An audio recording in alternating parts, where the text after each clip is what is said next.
महाकुंभ का अंतिम पवित्र स्नान, विदेशी श्रद्धालुओं का आगमन शानदार। महाकुंभ 2025 13 जनवरी से प्रारंभ हुआ और 26 फरवरी को संपन्न हुआ। इसमें जगत गुरु शंकराचार्य श्री श्री श्री भारती तीर्थ महास्वामी जी ने भी महाकुंभ में स्नान कर अपना अनुभव साझा किया। ब्राजील से शिव भक्तों का एक ग्रुप गंगा में डुबकी लगाने के लिए प्रयागराज आया। विदेशी भगवान शिव की भक्ति में डूबे हुए थे। उन्होंने शरीर पर भगवान शिव के टैटू बनवा रखे थे। महाकुंभ देख बोले, हमारे जीवन का सबसे सुखद एवं दिव्य अनुभव है। यह महाकुंभ भ्रमण हमारे लिए यादगार के साथ साथ जीवन का अनमोल अवसर बन गया। प्रयागराज महाकुंभ 2025 शिवरात्रि का दिन महाकुंभ के पवित्र स्थानों में आखिरी स्नान। त्रिवेणी संगम पर पवित्र स्नान के लिए विदेशी श्रद्धालुओं का एक ग्रुप श्रद्धा और आस्था की डुबकी लगाने प्रयागराज पहुंचा।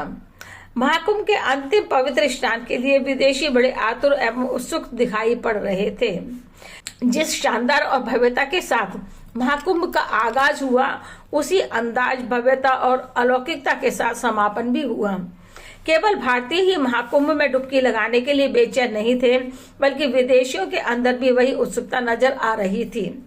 महाशिवरात्रि, जो कि महाकुंभ का अंतिम दिन था, पवित्र स्नान करने के लिए उस दिन त्रिवेणी में अपने पापों से मुक्ति पाने के लिए विदेशी श्रद्धालु एकत्र होते जा रहे थे।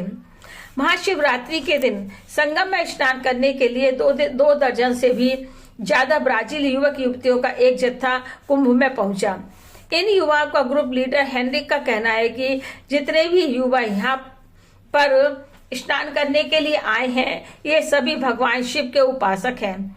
लॉर्ड शिवा की भक्ति धारा से बहुत पहले से ही जुड़े हुए हैं।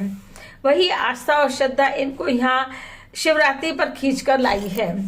इन भक्तों में अधिकांशतः रियो दी जेनेरियो और सायो आउले शहर के से आए हैं। इस स्थान पर शिव का एक भव्य मंदिर भी बना हुआ है। क्योंकि यह सभी शिव के भक्त हैं, इसलिए शिवरात्रि के दिन संगम में पवित्र स्नान करने का प्लान बना रखा था, क्योंकि ऐसा अवसर बहुत सौभाग्य से ही प्राप्त होता है। ऐसे महाकुंभ का अवसर 12 सालों के बाद ही खुद खुश नसीब लोगों को प्राप्त होता है। विदेशियों के शरीर पर शिव के टैटू तथा मन में भक्ति के लड्डू। ऐसा माना जाता है कि ब्राजील के युवक घूमने के बहुत शौकीन होते हैं।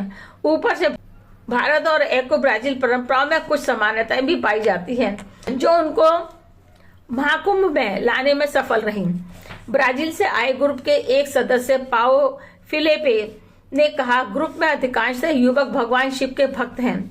सभी युवाओं ने अपने शरीर का श्रृंगार भी भगवान शिव के श्रृंगार के साधनों की तरह किया हुआ था।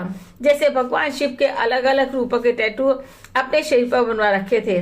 कानों के अंदर त्रिशूल के आकार में बड़े चंद्राकार कुंडल और पूरे शरीर पर शिव जी के प्रतीक डमरू और महाकाल की विभिन्न आकृतियों से अपने बदन को सजा रखा था, जो कि महाकुंभ में इनको एक अलग पहचान प्रदान कर रहा था। ग्रुप में कुछ महिलाएं भी थीं। उन्हीं में से एक महिला इसाबेला का कहना है कि ब्राजील में कयापो समुदाय की संस्कृति से इसके यूथ बहुत अधिक प्रभावित है। इस संस्कृति में भगवान के प्रतीकों को शरीर पर बनवाने की परंपरा मानी जाती है। महाकुंभ का जो इतना बड़ा भव्य और विशाल आयोजन हुआ था, इसीलिए ब्राजील के युवाओं का एक समूह प्रयागराज त्रिवेणी में स्नान करने के लिए आया शिवरात्रि के दिन, क्योंकि ये सभी शिव के भक्त हैं। अन्यथा यह ग्रुप हर वर्ष काशी भगवान शिव की नगरी जाता था, परंतु इस वर्ष तो महाकुंभ प्रयागराज की चर्चा हिंदुस्तान तो क्या विदेशों के कोने कोने में भी चहल पहल मचा रखी है थी।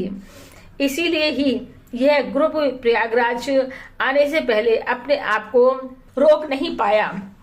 ग्रुप लीडर हेनरिक कहते हैं कि महाकुंभ की दिव्य अनुभूति हमें रोक नहीं पाई, क्यों इसलिए हम सभी लोगों ने शिवरात्रि का पवित्र स्नान महाकुंभ में करने का बहुत पहले से ही निश्चय किया हुआ था, और भगवान की अनुकंपा से हम अपने फैसले पर अड़िग भी रहे और त्रिवेणी में डुबकी लगाने की अपनी इच्छा भी पूरी करने में सफल रहे।